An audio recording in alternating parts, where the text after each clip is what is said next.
Pagnanakaw naman po ng isang lalaki sa butika sa Camarines Sur na hulikam. Grocery store naman ang pinuntirya ng panloloob sa Ilocos Norte. Balitang hatid ni Darlene Kai.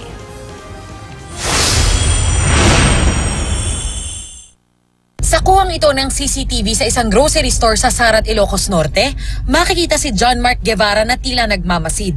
Nang masigurong walang nakatingin sa kanya, dinampot niya ang 2 rim ng sigarilyo at ipinasok sa kanyang jacket. Sa isa pang kuha, patuloy na naglakad sa tindahan ng suspect at nang makarating sa sulok, pakete naman ng gatas ang kinuha niya.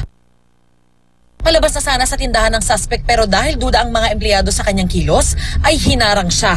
Pinabuksan ang kanyang backpack at doon na nakita ang mga panindang tinangka niyang tangayin. Nagmakaawa at nag-iiyak ang suspect. Nakakulong na siya ngayon at tumangging magbigay ng pahayag.